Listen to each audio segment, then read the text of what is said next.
नमस्कार दोस्तों, स्वागत है आपका अपना क्लास ओनली फॉर स्टडी में। तो फ्रेंड्स, आज पढ़ेंगे मौर्य वंश के इतिहास के बारे में। तो लगभग यहाँ से 20 plus most VVI MCQ question को कवर करेंगे।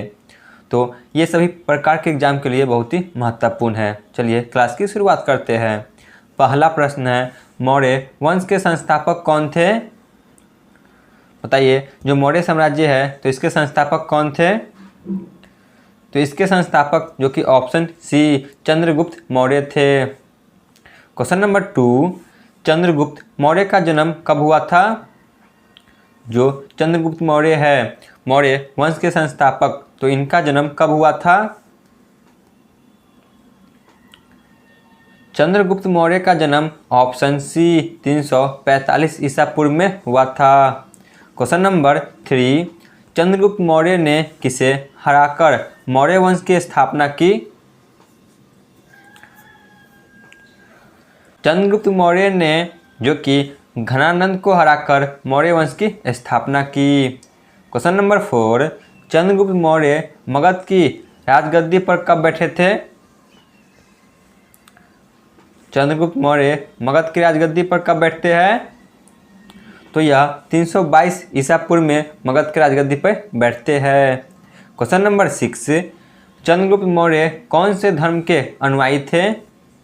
जो चंद्रगुप्त मौर्य है तो यह कौन से धर्म के अनुयायी थे? यह ऑप्शन सी जैन धर्म के अनुयायी थे। क्वेश्चन नंबर 6 पे आते हैं। चंद्रगुप्त मौर्य ने अपना अंतिम समय कहाँ बिताया था? Option A Punjab, option B Rajasthan, option C Karnataka के श्रवणबेला या ऑप्शन डी महाराष्ट्र। चंद्रगुप्त मौर्य ने अपना अंतिम समय कर्नाटक के श्रवणबेलगोला में बिताया था। क्वेश्चन नंबर 7, चंद्रगुप्त मौर्य ने सेल्यूकस निकेटर को कब पराजित किया? जो सेल्यूकस निकेटर है, यह जो कि सिकंदर के सेनापति थे, तो चंद्रगुप्त मौर्य ने इसे कब पराजित किया? तो ऑप्शन ए 305 ईसा पूर्व में। क्वेश्चन नंबर 8 पे आते हैं। सेल्यूकस निकेटर का राजदूत कौन था जो चंद्रगुप्त मौर्य के दरबार में रहता था? सेल्यूकस निकेटर के राजदूत जो कि मेगास्थनीज थे, जो कि चंद्रगुप्त मौर्य के राज दरबार में रहा करते थे। क्वेश्चन नंबर 9, मेगास्थनीज ने कौन सी पुस्तक लिखी थी? Most VVI question. बताइए, जो मेगास्थनीज थे इन्होंने कौन सी पुस्तक लिखी है? तो ऑप्शन सी इंडिका पुस्तक मेगास्थनीज के द्वारा लिखा गई है।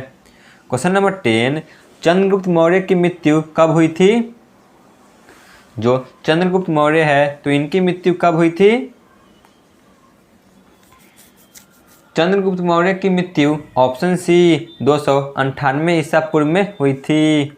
क्वेश्चन नंबर 11, चंद्रगुप्त मौर्य का उत्तराधिकारी कौन हुआ? चंद्रगुप्त मौर्य के उत्तराधिकारी कौन बनते हैं? तो इनका उत्तराधिकारी इनके पुत्र बिंदुसार बनते हैं। Option A. क्वेश्चन नंबर 12, अमृत घात के नाम से किन्हें जाना जाता है? अमृत घात के नाम से जो कि बिंदुसार को जाना जाता है। Option A. Question number 13, Jain ग्रंथों में बिंदुसार को क्या कहा गया है? जो जैन ग्रंथ है तो इसमें बिंदुसार को क्या कहा गया है? जैन ग्रंथों में बिंदुसार को सिंहसेन कहा गया है। Option B. वही वायु पुराण में बिंदुसार को भद्रसाल कहा गया है। क्वेश्चन नंबर 14 पे आते हैं। बिंदुसार का उत्तराधिकारी कौन हुआ? जो बिंदुसार है तो इनके उत्तराधिकारी कौन बनते हैं? तो इनका उत्तराधिकारी ऑप्शन ए अशोक महान बनते हैं। क्वेश्चन नंबर 15, अशोक महान मगध की राजगद्दी पर कब बैठता है? अशोक मगध की राजगद्दी पर 269 ईसा पूर्व में बैठते हैं। क्वेश्चन नंबर 16, अशोक राजगद्दी पर बैठने के समय कहाँ के राज्यपाल थे? जिस समय वह राजगद्दी पर बैठ रहे थे उस समय वह कहाँ के राज्यपाल थे? तो ऑप्शन सी अवंती उज्जैन के वह राज्यपाल थे। क्वेश्चन नंबर 17, पुराणों में अशोक को क्या कहा गया है? जो अशोक है तो इन्हें पुराणों में क्या कहा गया है? अशोक को पुराणों में अशोकावर्धन के नाम से जाना गया है। क्वेश्चन नंबर 18, अशोक ने बौद्ध धर्म के प्रचार के लिए अपने पुत्र महेंद्र एवं पुत्री संघमित्रा को कहाँ भेजा? तो इन्होंने बौद्ध धर्म के प्रचार प्रसार के लिए अपने पुत्र और पुत्री को श्रीलंका भेजा था। क्वेश्चन नंबर 19, कलिंग युद्ध के बाद अशोक ने कौन सा धर्म को अपना लिया? कलिंग युद्ध के बाद जो अशोक है इन्होंने बौद्ध धर्म को अपना लिया था। क्वेश्चन नंबर 20, कलिंग का युद्ध कब हुआ था? जो कलिंग का युद्ध है तो यह कब हुआ था?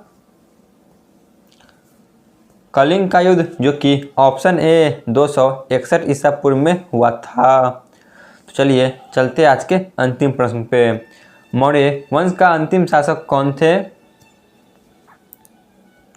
तो मौर्य वंश के अंतिम शासक जो कि बृहदत्त थे। बृहदत्त की हत्या पुष्यमित्र शुंग ने 185 ईसा पूर्व में कर देते हैं। उसके बाद शुंग वंश की स्थापना होती है। तो इसके बाद शुंग वंश के बारे में ही नेक्स्ट वीडियो में पढ़ेंगे। तो यहाँ पे हमारा क्लास समाप्त होती है, ठीक है ना। आप लोग कमेंट में जरूर बताएं कि आपको 21 में से कितने प्रश्न जो कि सही हुए। धन्यवाद।